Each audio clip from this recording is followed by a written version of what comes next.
અજીરાકવાસમાં ગામના 45 વર્ષીય ટ્રાન્સપોર્ટ વ્યવસાયી સતીશભાઈ પટેલે અડધી રાત્રે ઓએનજીસી બ્રિજ પરથી આત્મહત્યા કરી હોવાની આશંકા સાથે તાપી નદીમાં ફાયર વિભાગ દ્વારા શોધખોળ કરવામાં આવી રહી છે.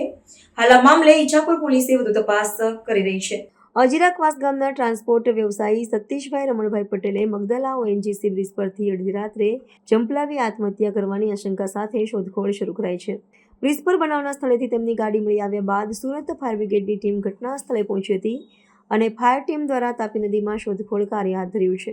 આ બનાવ અંગે વધુ તપાસ ઈચ્છાપુર પોલીસ સ્ટેશન દ્વારા કરવામાં આવી રહી છે. પોલીસ દ્વારા આત્મહત્યાના કારણો અને ઘટનાના સંદર્ભમાં તપાસ ચલાવવામાં આવી રહી છે.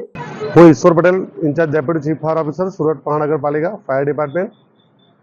ગઈકાલે એક કવાસ ગામના સતીશભાઈ રમણભાઈ પટેલ, ઉંમર વર્ષ 35 થી 40 વર્ષની હશે, જેઓ કાલે 25 તારીખના રોજ સાંજે 7 થી 9 વાગ્યાના અરસામાં મગદલા બ્રિજ તાપી નદીની ઉપરથી જમ્પ કરેલ હોય એવા ફાયર કંટ્રોલને કોલ મળતાની સાથે સુરત ફાયર બ્રિગેડ અને એમાં જીઆઈડીસીની ફાયર ટેન્ડર ઘટના સ્થળે પહોંચીને સ્થળ તપાસ કરતાં માલુમ પડેલ કે કોઈ વ્યક્તિ તાપી નદીની અંદર પડી ગયેલ છે.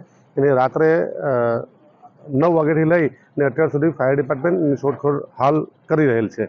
અત્યાર સુધી શોધવામાં સફળતા મળેલ નથી.